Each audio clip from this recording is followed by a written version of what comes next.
শাপলা চত্বরে আমাদের এই পর্যন্ত তদন্তকারী কর্মকর্তার যে তদন্তে যেটা উঠে এসেছে, এই পর্যন্ত শুধু শাপলা চত্বরের বা ঢাকার মধ্যে ৩২ জনের নিহত হওয়ার ঘটনা ঘটেছে।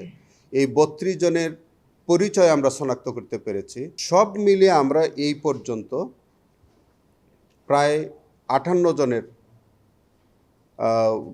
নিহত হওয়ার ঘটনা আমরা শনাক্ত করতে পেরেছি, তাদের পরিচয় আমরা পেয়েছি। এই মামলাটির তদন্ত কাজ প্রায় ৯০% আমাদের সমাপ্ত হয়ে গেছে।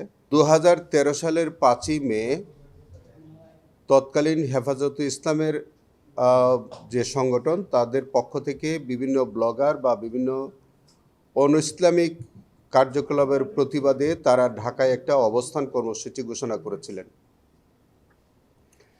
সেই অবস্থান কর্মসূচিটা ছিল যে, আমরা অভিযোগ থেকে যেটা পেয়েছি যে সেই অবস্থান কর্মসূচিটা ছিল যে ঢাকার যতগুলা এন্ট্রি পয়েন্ট আছে সেই এন্ট্রি পয়েন্টগুলোতে তারা অবস্থান কর্মসূচি ঘোষণা করেছিলেন।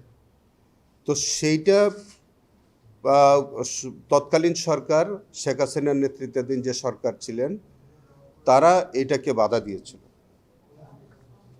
তারা পরবর্তীকালে মতিঝিলে, যেটা শাপলা চত্বর, সেই জায়গায় তারা একটা অবস্থান কর্মসূচির জন্য সরকারের অনুমতি চেয়েছিল।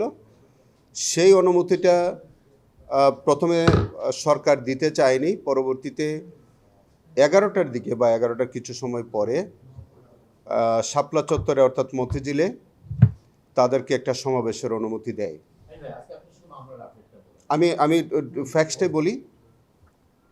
তো সেইখানে তারা যখন ওখানে সমাবেশ করতে আসে, তখন আওয়ামী লীগ কার্যালয়ের সামনে যখন আসে গুলিস্তানে, তখন কিন্তু তারা একটা পুলিশ এবং তৎকালীন আওয়ামী লীগের একটা হামলার শিকার হয়। সেখানে একজন নিহত হয়েছিল, আপনাদের মনে আছে হয়তো।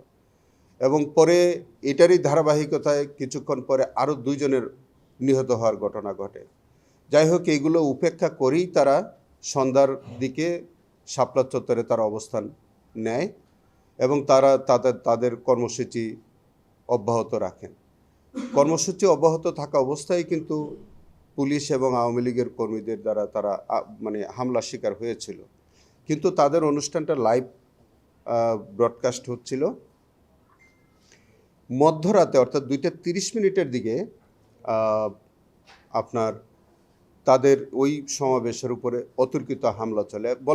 বলা রাখা ভালো, 2:30 আগেই কিন্তু প্রায় 18 থেকে 20 জন লোক কিন্তু হতাহতের ঘটনা ঘটে এবং যখন মধ্যরাতে আবার হামলার শিকার হয় তখন আরও হতাহতের ঘটনা ঘটে। এই সব মিলিয়ে শাপলা চত্বরে আমাদের এই পর্যন্ত তদন্তকারী কর্মকর্তার যে তদন্তে যেটা উঠে এসেছে, এই পর্যন্ত শুধু শাপলা চত্বরের বা ঢাকার মধ্যে 32 জনের নিহত হওয়ার ঘটনা ঘটেছে।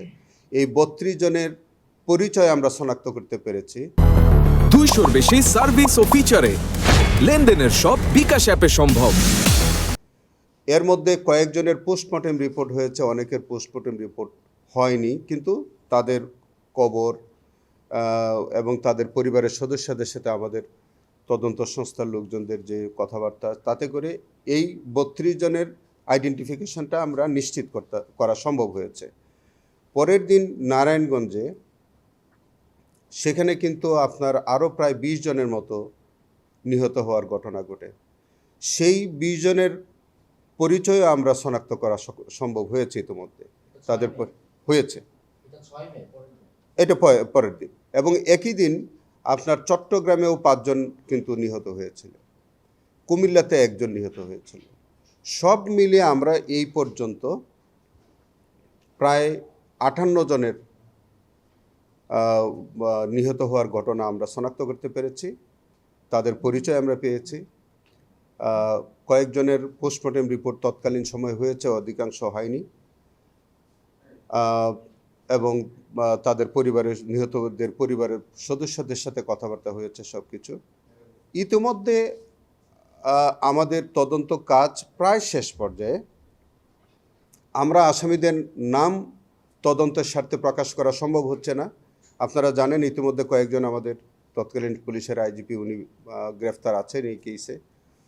আরও সরকারের যিনি একদম সুপিরিয়র কমান্ড যিনি দিয়েছেন, সরকার প্রধান থেকে শুরু করে তৎকালীন বাহিনী প্রধান, কমিশনার, পুলিশ কমিশনার সহ অনেকেই এটার সাথে জড়িত থাকতে পারে, যাদের নাম আমরা তদন্তের সাথে এখনই প্রকাশ করছি না।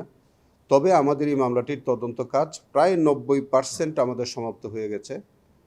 আমাদের কিছু এক্সটেন্ডেড ওয়ার্ক আছে, সেটা আমরা করে যাচ্ছি। সেটা চট্টগ্রামে আমাদের কিছু ফার্দার মানে ইনভেস্টিগেশনের কাজ আমাদের চলতেছে।